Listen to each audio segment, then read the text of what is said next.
Hey, it's Jason from Bohemia Bees, and we are in Middletown, Delaware. We've got another cutout, and the guys from PHB are here to help me again at a couple other jobs we were at. This one's going to be, well, it's going to be pretty big. When we did the estimate, we did a little cut back. Guys at PHB already cut back a little bit. You see some of the combs. The joists are running this way. So hopefully it's probably just in that section in the middle. But this has been here for some time. This is a over 100-year-old house. 200-year-old house. And so that's going to be interesting to see how big this thing is as we get back the shiplap and kind of move back to the main part of the hive. But there's a lot of bees, a lot of movement. We'll see what we can find when we get up in there. So let's get to work.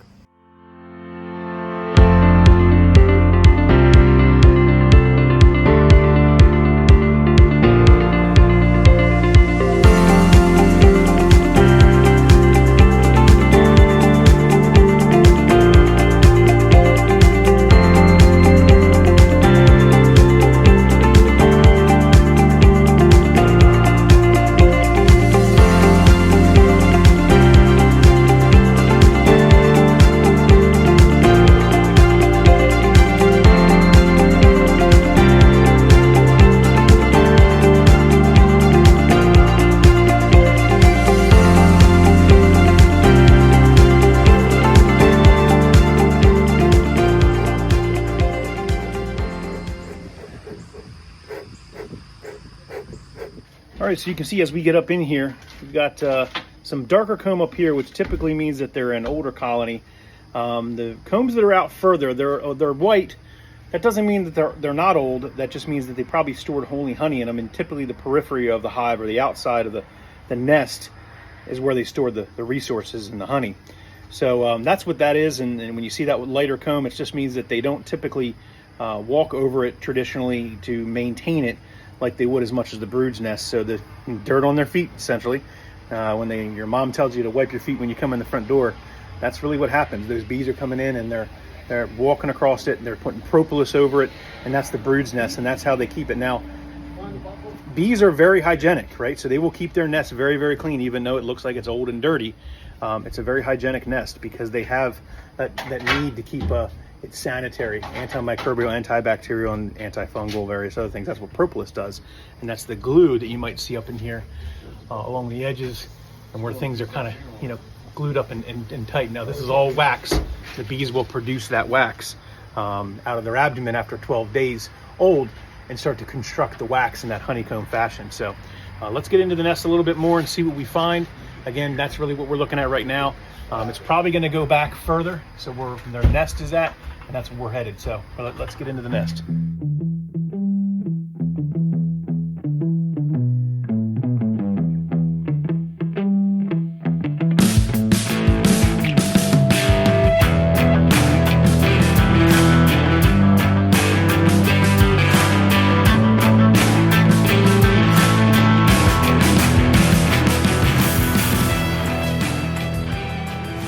All right, so we've gotten a little bit more further in the hive, and you can see it extends down towards the end where they're actually coming and going out here. That's their entrance.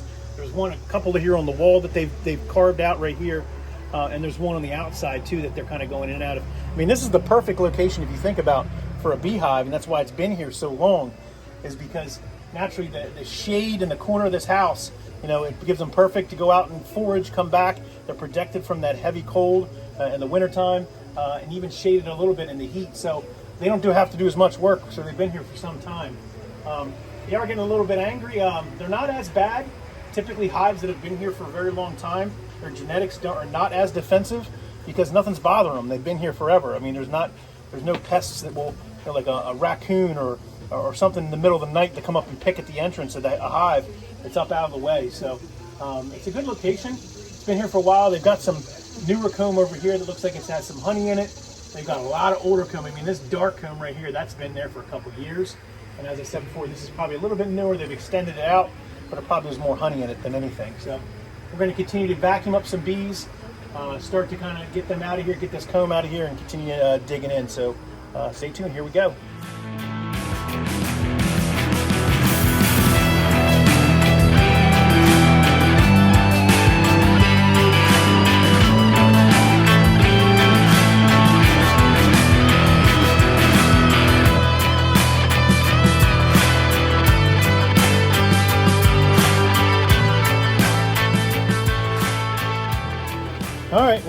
we're making progress.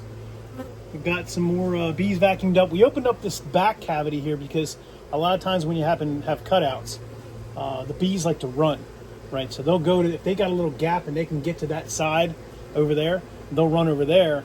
You'll clean this whole cavity out of comb and such, and you'll think you got everything, and you got a big ball of bees in the next cavity over. So we went ahead and pulled that one down to make sure there was no comb that was being built over there. This is the full extent of it right here. As you can see, there may be some underneath this piece here in the corner, but for the most part, it's this cavity, and then on the outside cavity there that looks like a lot of the honey and newer comb that they're building. I almost got stung in the face. That's the nature of beekeeping. So we're going to get back at this and continue to keep digging away at these bees and chipping away and pulling them into this bee vac down here. We've got the older bee vac this time. We have the Everything bee vac, which we use on a lot of jobs. This is the original bee vac. I'll put a link in the description below on both bee vacs and why they're good. Both are good. This one's a lot more bulky, but I had a lot of bees potentially in this one, and so I didn't want to be able to worry about the bee vac filling up. So we brought this one back at getting these bees out of this cavity.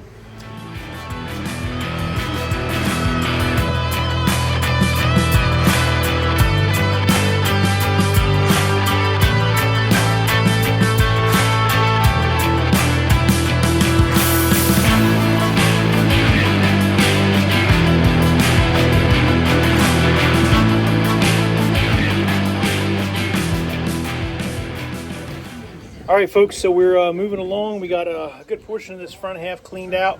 We're moving into the brood's nest here. There's only a little bit left there, and then, of course, we got that piece in the front. So we're just chipping away at this, doing a little bit of vacuuming, a little bit of cutting of combs, being very cautious to not cut the the honey combs too much, because what ends up happening, you break them open and it starts raining honey down. It just makes a mess. So we're doing our best to try to avoid that. It's sometimes impossible, but if you take your Hive tool and you run it, or a spatula, you can run it along the flat surface. Now, some of these eaves that we pull out of have nails in them, which makes it virtually impossible. This one, we've been lucky. So that's a beautiful pattern. I mean, look at that. Look at that picture. Isn't that cool looking? That's the leftover residue that's on the wood that we have to scrape back real quick, and then before they close it off. We'll talk about that after we get done, but let's get back into this brood's nest. Let's take it out and get it out of here. We'll frame up a couple frames of brood potentially, see what we have. But if we don't, we'll put a frame of brood from another colony back at the apiary. So that's another part of the story. Let's continue on with this part of the story. Let's get that comb out of there.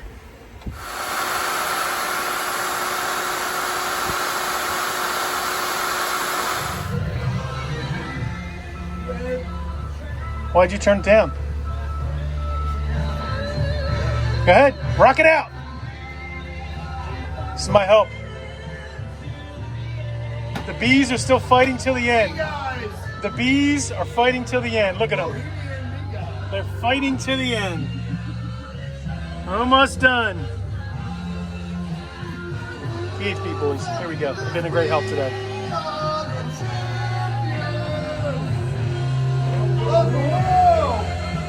Well, we finished the job here on site. You can see we had a pretty decent sized cutout. It wasn't as big as we thought. We thought it was going to cover this whole porch, so we were thankful that it wasn't as big. It still was pretty big. It was probably one of my top 5 cutouts size-wise. Ease of cutout really wasn't that bad. A little more shallow than deep. I don't really like the deep ones because then you got large pieces of, honey dripping down on you and things like that. So this was a little bit better. I definitely had a good support system, help from PHB, local contracting company here in Middletown, Delaware. I'll put a link in the description below to their website. You can reach out to them. But we're going to head back to the apiary to take these bees that we vacuumed up, get them set up so that they can start to get reestablished in the apiary. See you back there. Okay, we are back in the apiary here in Eastern Shore of Maryland. We've got our cutout box, the vacuum box that we have here with all the bees in it. You can see them. They're just so eager to get out of that box. And we set up another box over here on a 4-way, and we framed up our brood, right? So let's take a look at what that looks like. Okay, so here's a piece of framed up brood. We got 3 frames that we've set up.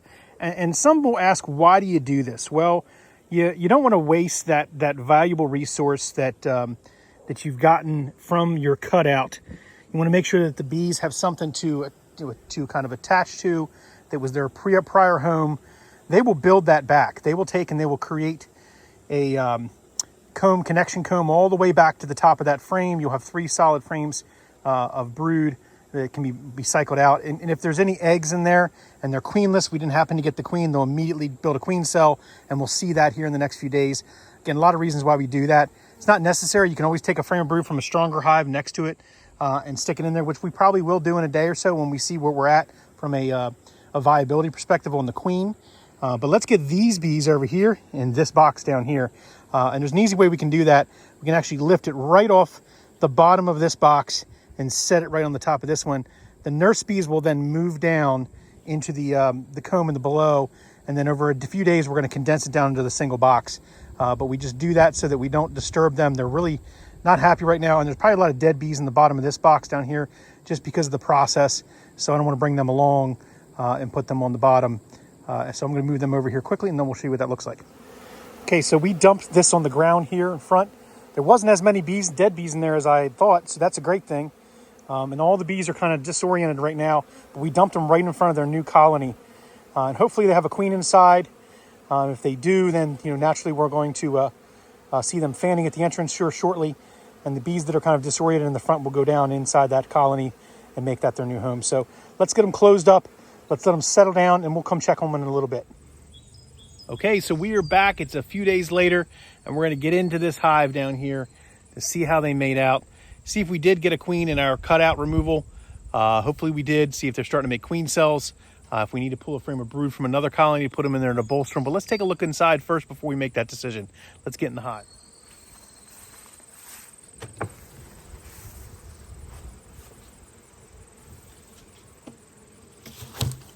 All right, so right away I can see that there's still some good volume of bees up here working these outside frames, cleaning them up. Not much the inside frames, but when we set up, we'll show you in a minute, our bee vac, we put mediums in the middle and deeps on the outside to create kind of a cavity or a hollow for them to get sucked up inside the VVAC and go inside that hollow. We'll show you that inside here. Let's get inside, see what they're doing. Pretty calm, not as aggressive considering we just ripped them out of their home a couple days ago. But we're still going to make sure that we are cautious. There's actually a lot of foragers. Hopefully a lot of foragers are out and doing the thing that they need to do to bring back some resources for this colony. We'll probably have to feed this colony right away. But let's see what they have first. This is an outside frame. And it already looks like that they're bringing in resources for it because this was an empty frame. And there's already some nectar in here that we're seeing. See if I see any queen cell or queen eggs in any of these frames. This was drawn comb that I just stuck inside the vacuum again. I got a couple drones still, so that means that we do have a queen cell. We can have we can get a mated queen in the apiary. It doesn't mean that they're going to mate with this drone particularly, but what I basically mean there is that there's drones still this time of year, which is a good sign. Let's go ahead and put that to the side.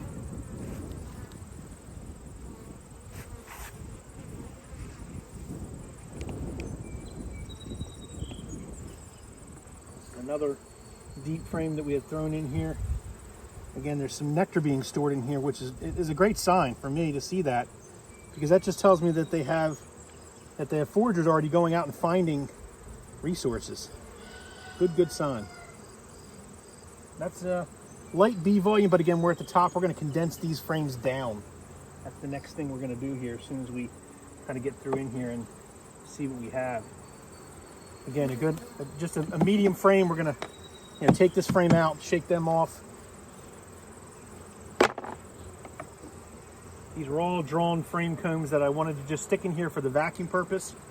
Not a lot of bees on them. Nothing to really look at really much. We're gonna get through these really quickly because this is really, we don't expect them to be in here. Looks like they're pillaging out any remaining resources that might have been in there before. But primarily, they're just more a buffer for the bees to land on as they get sucked into the vacuum.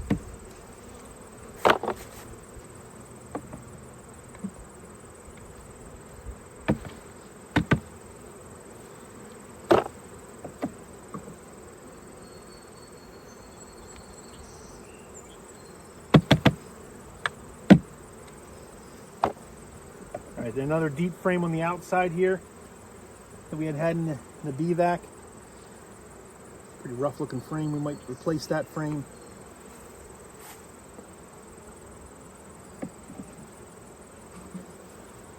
Again, it looks like this is just an outside frame that had comb on it for the vac. All right, girls, let's see what we can do here. So let's take a look down inside. Let's go down inside the hive. So you can see down in there, we've got a lot of debris on the right-hand side. That was from them cleaning up some of these frames, prepping them for whatever they need them for. The bee volume is surrounding these 3 frames of brood that we had cut, and that's fantastic. We'll pull them out and take a look at them. I actually see already where they've chewed some of the actual rubber bands. You can see in the front of the hive down here, the rubber band that they've chewed and drug out, and the point is that that's what they're supposed to do. They're supposed to shore up the comb, chew the rubber bands off, and then continue to build comb to shore up those frames. Let's go ahead and take a look at these frames down here and see what we got.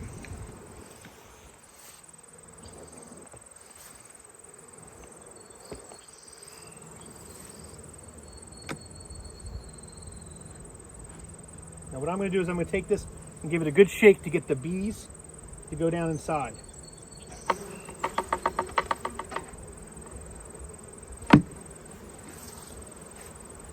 Because that's our bee vac box, and ultimately they're going to be down in this box down here. Let's set this inner cover over here temporarily. I'm going to pick this box up. I need to get frames against it, so let's move them to the side really quick.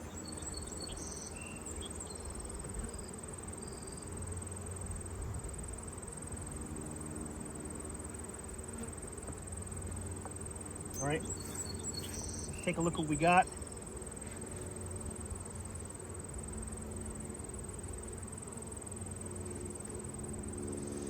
All right, so this is the frames that the brood that we've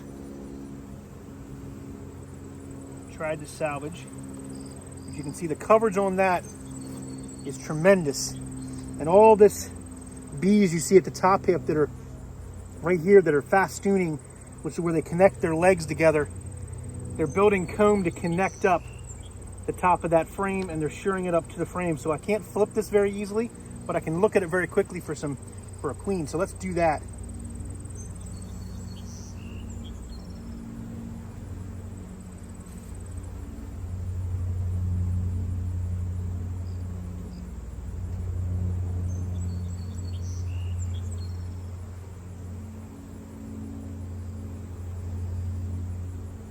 I'm just doing a quick glance. I'm looking for cells because I believe that if I can find a cell, then I can confirm that they're probably queenless.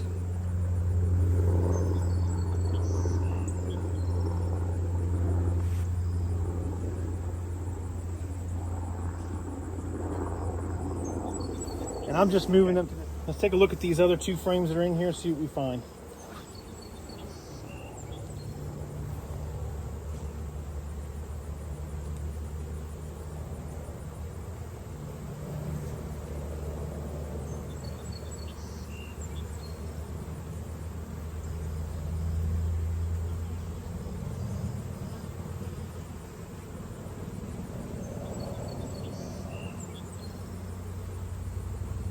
Okay, so I see some emergency queen cells down here. You all can see this right here. Those are emergency queen cells on eggs, which tells me we likely do not have a queen in this colony. So that's okay. In cutouts, that's sometimes what happens. You don't always get the queen if you don't see her, don't grab her. We're gonna let those cells develop out so they can cap them off. It's only been 2 days and they're already drawing them out. So let's, now that I've seen that, I'm gonna glance at this one really quickly.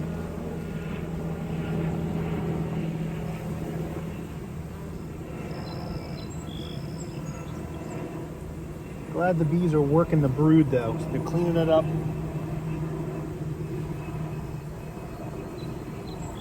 Yeah, so there's a few more on this side as well over there as well. So those have eggs. So those are hopefully going to be good replacements.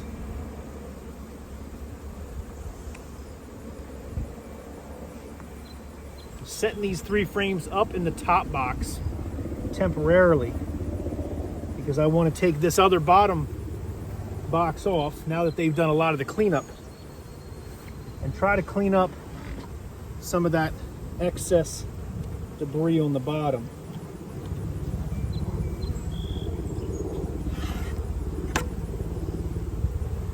A couple bees in here.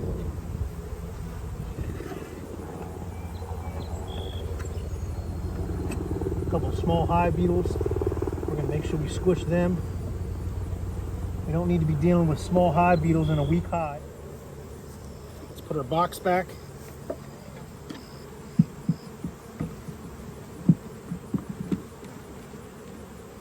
Let's put our brood frames back in.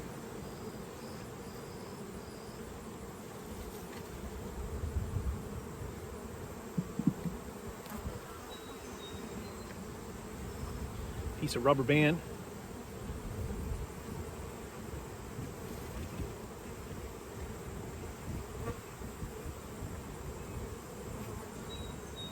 You don't want to be tempted to pull the rubber band off until they're able to shore up the comb.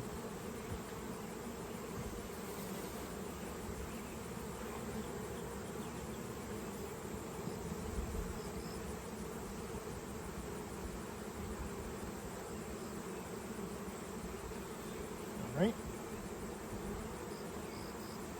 This was an outside frame that had some resources in it. So I'm going to put that towards the middle of that nest.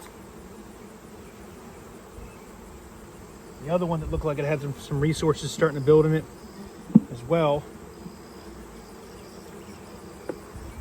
They were just working on cleaning up these combs, so we're putting them back in.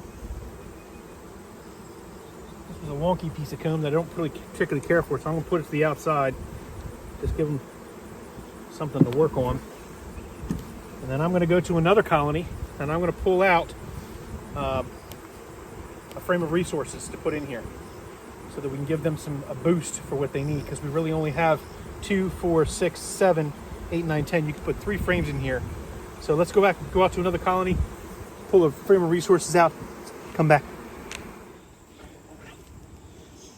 Okay, so we've located some resources for these bees, and we're going to put them near the brood's nest. We have a solid frame of honey here that we're putting in.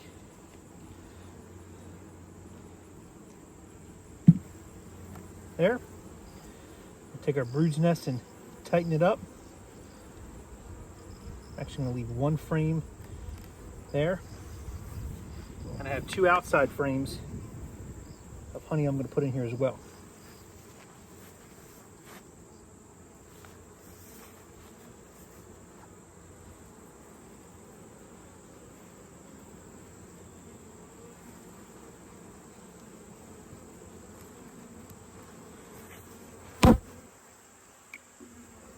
And again, we do this so that they have resources, because we pulled them from their old home where they knew the forge was. Now they do not. A little thick frame there.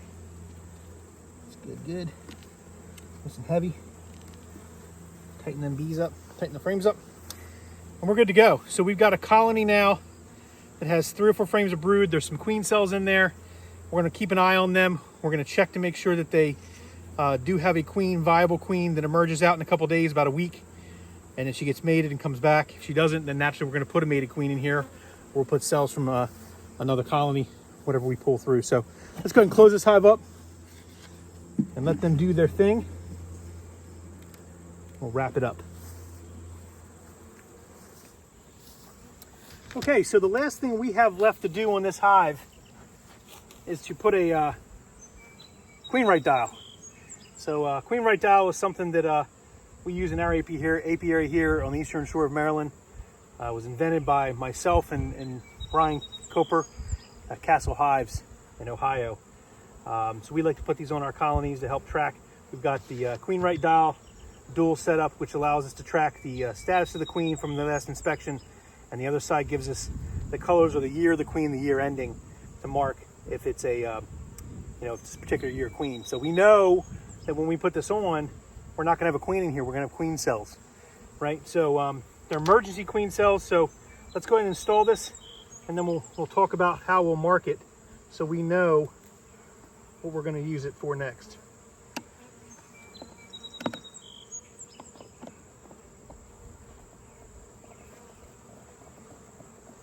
Very simple to install. Just 2 screws on the dual dial.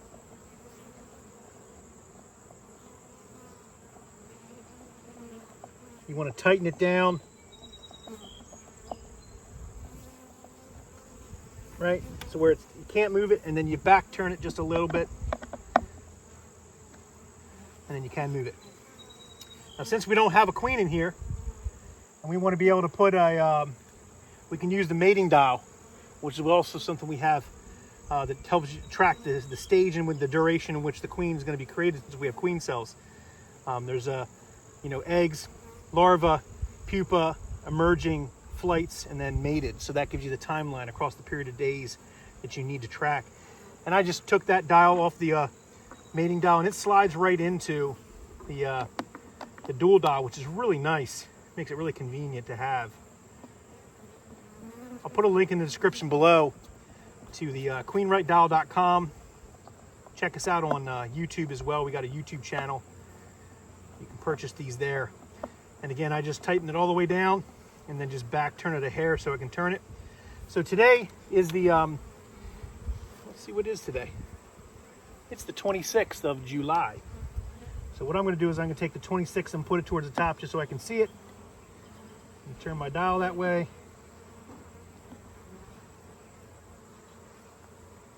And then we're going to take and we're going to say that we've got eggs, but we know that we got the eggs and they realized they were queenless probably yesterday. So they started to develop that queen cell, identify the cells that they want to use as emergency cells. So in that scenario, I would mark, in my opinion, right here before the graft, right after the 3-day-old eggs. Because in order to do that, they're going to have to be able to identify and start to build out a queen cell from that 3-day-old egg. And if they identify the 3-day-old egg, those are the cells that are being drawn out. So that's the point in time when you graft, really, when you're grafting for queens. That's really when that point is. So we're really at this graft point, or we're at the first day or so of the cell larva build. And so on the 26th, I'm going to go ahead and mark the graft on there, because that's really the point in time when, well, actually we're 1 day after, so let's do that. I apologize. Let's go ahead and mark there, because they have cells now, starting to build cells. And we know then we have until about mid-August, the 14th, when we should have a mated queen. The first point in time when we know we would have a mated queen would be here. So we'll come back at that point and check on them. We might check on them one more time just to make sure those cells get capped over and they do have some viable queens in there. And we'll know to come back to do that on the 29th or the 30th. So really at the end of the month, we're going to come back and do that. We know that's not a mated queen in here. We're queenless. So we could put no queen in here. We could say swarm cell or supersede yourself, we choose, but I'm going to go ahead and mark it as no queen for now. So that's the QueenRightDial. We do that on a lot of our hives just to keep track of them. Okay, so there you have it. We've got a colony that we pulled out of a house in Middletown, Delaware.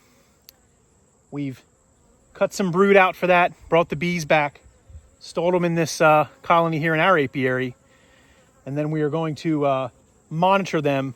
We've given them resources, and we've put some additional comb in there for them to work on. We've got the bees back. We didn't get a queen, unfortunately, as evident by the queen cells.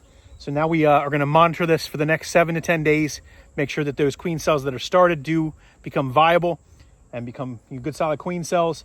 And then we'll monitor it all the way through the period duration, that gestation period for the queen, to make sure we get a mated queen. If for some reason, we realize we don't have queen cells, we can always stick a frame of brood from another colony here to help bolster them and give another chance at queen cells. But we're getting towards the end of July, beginning of August. And I really like to get a mated queen in here sooner than later so that she can start to build out a good nest to go into winter here on the Eastern Shore of Maryland. So again, a lot of things we're doing with this, but we successfully rescued and installed these bees in our apiary here on the Eastern Shore of Maryland. And now they're going to survive and thrive and not in someone's home. So if you have bees in your home, in the walls or in a cavity, on the eave of your porch, reach out to a local beekeeper. Make sure you check your local beekeeping club website to see who does cutouts. Cutouts are not easy to do. There will be some younger beekeepers who are eager to get more bees to build their apiary that will want to jump headfirst and doing a cutout. Be very cautious of that. Ask them how many cutouts they've done, how long they've been doing cutouts.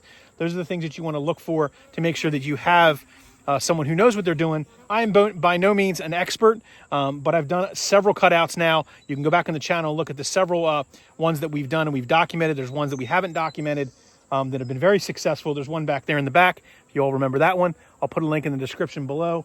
That was the Hope Hive from Dover, and it's doing great. It's doing amazing. It's going to be ready for winter to go through. This one is we just recently did a couple days ago. So we're gonna nurse this one along till we can get it to where it's strong enough to go. So appreciate you following along. I know this was a longer video than normal, and I hope you got something from it. We didn't talk much about tools per se for removal. So if you're a beekeeper looking to do a removal, just check back on the video, see the things that we use. We have other videos where we've talked about the tools we use specifically for removals. Mainly this was to rescue this beehive out of a Hive on a porch in Middletown, Delaware.